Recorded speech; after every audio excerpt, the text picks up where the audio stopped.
Dosage calculation can be defined as a way to figure out the right amount of medication to give a patient based on their circumstances or weight. But in nursing school, it's usually defined as difficult, ridiculous, impossible. The reason I didn't do better on my exam. And if any of these words align with how you feel about dosage calculation, or you just want to find a quicker, easier way to do it, let me show you real quick. Okay, so there's two ways that are commonly used to solve dosage calculation problems.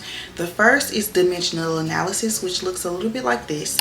It's kind of scary, and no shade to the girlies that use it, because the ones that use it, they use it and they're really good at doing dosage cal, but it's scary to me because there's way too many ways and areas to mess up, right? The second common way that people solve dosage calculation problems is the formula method, where there's a formula where you basically plug and drop it in. The issue with the formula method, in my opinion, is that if you get a question or a word problem that goes a little bit outside of the lines, or they don't give you every piece of information you need to solve the problem, now you have an issue using the formula method because you can't just drag and drop. So for me, that was always my issue, right? So the method that I use is a little bit like ratio proportion, but with a twist for me to make it easier, because I don't like to do a lot of outside of the box thinking when I'm solving a problem, especially in an exam when it's time. So let me show you what that looks like. Let's start off with known conversions and the background knowledge you need to solve it, right? A lot of times they show you this. They show you this horizontal conversion sheet that's really annoying. Here's how I have condensed this down when doing conversions.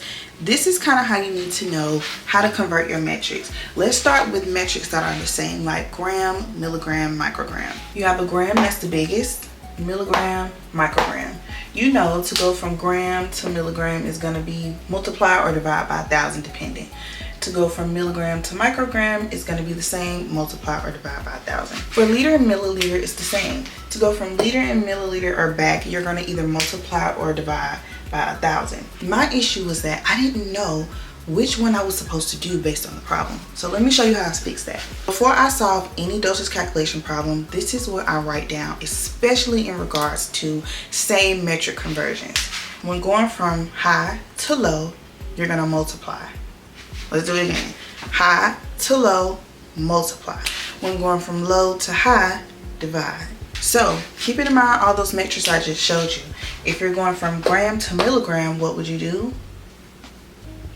Multiply by 1,000, right? If you're going from microgram to milligram, low to high, you're going to divide by 1,000. I'm going to show you what that looks like in a problem, but you need to keep this in mind when I'm about to show you this method. Not only does this apply for grams, micrograms, milligrams, and liters and milliliters, this also applies for pounds and kilograms. What they won't tell you is that kilograms are bigger than pounds. What does that mean? If you ever have to go from high to low, you're going to multiply by 2.2.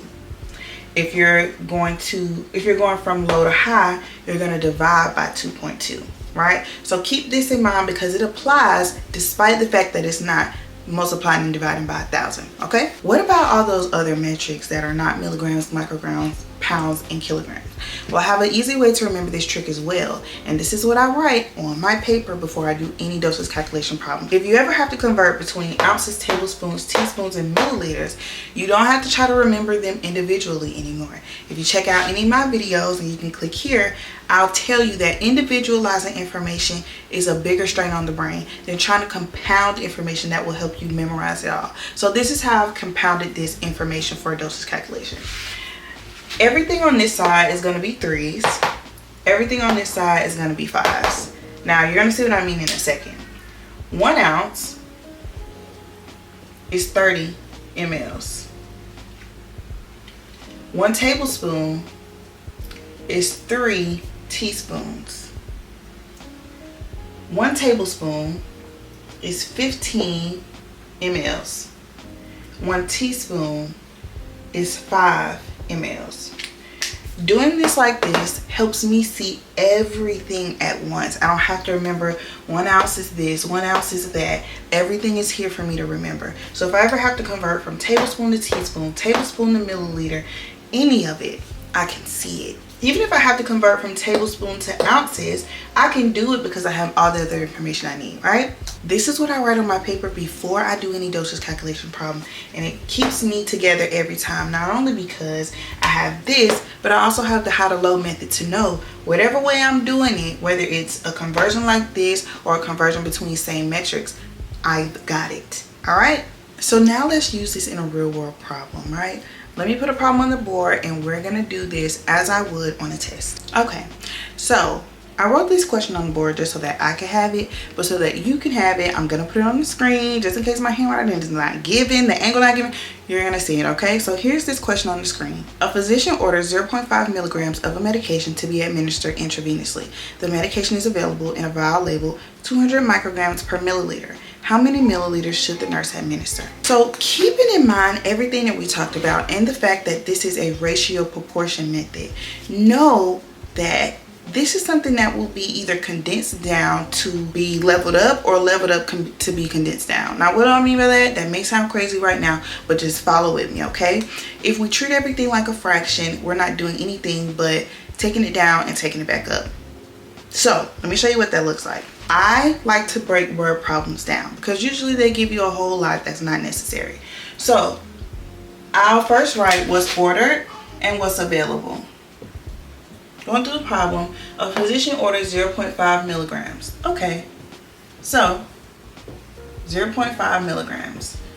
If ever it asks for the medication, unless it's two different medications, I never write the medication name down. So ordered is 0.5 milligrams. Available is 200 micrograms for every 1 milliliter. That's really important. This is really important because it gives us everything we need to set up this problem as if it were two fractions. But we can't do that because the conversions and the metrics used are different. We can't set this up as fractions that are somewhat equal to each other if the metrics are not the same. So the first thing we have to do is to convert the metrics. So I'm gonna move this to over here.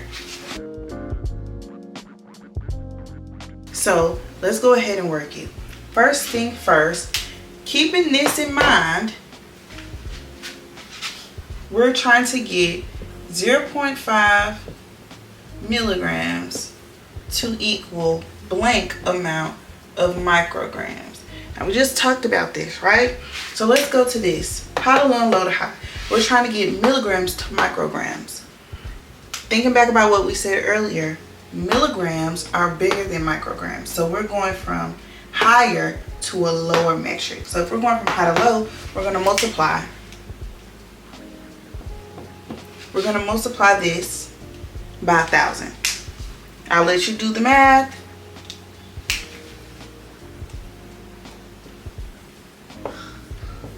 All right, so we now know that 0.5 milligrams, which is what was ordered, is 500 micrograms. So instead of keeping this as the order, we're gonna change it. Now that what's ordered and what's available is the same metric, we can start trying to convert one into the other, right? So keeping in mind this is as if it's a ratio or a fraction, we know that for every 200 micrograms, there is 1 ml. The question asks how many mLs will be administered if there's 0.5 or 500 micrograms. So we know that we can get this up to be 500, right? So how can we make this 500? Well, we have to keep in mind, since this is a fraction or considered a ratio, whatever you do to this side, you have to do to the other as well. So we're trying to get this to 500 micrograms. So let's do this. What we want to do is get this down to a number that is a little easier divided or multiplied up into 500. I'll show you what I mean by that. So we're trying to get this number to 500, right? Whatever we do to this, we must also do to that. So I'm not too worried about this 1 ml. I'm going to divide both sides by 2. Now this will turn this into 100 micrograms for every 0.5 milliliters. What can we do to this to get it to be 500?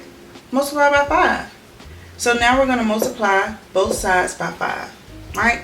And this is going to get you the answer of 500 micrograms for every times 5, 2.5 mLs.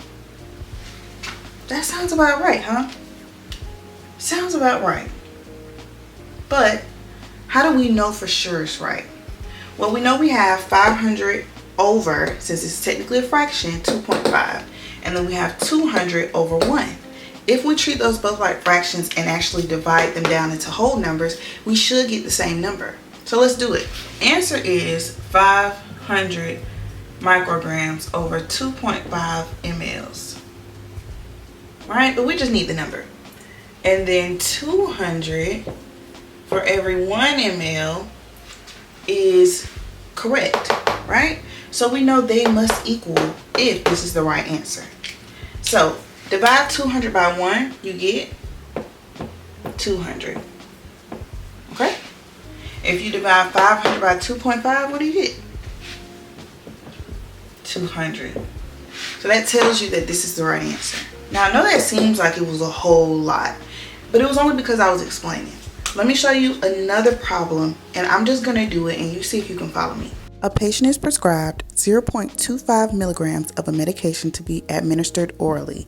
The tablets available are labeled as 125 micrograms per tablet. How many tablets should the nurse administer?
Okay, did y'all get it? Were y'all able to solve it with me? Hopefully this video helped. Hopefully it gave you a little bit of a background on ratio proportions with a twist.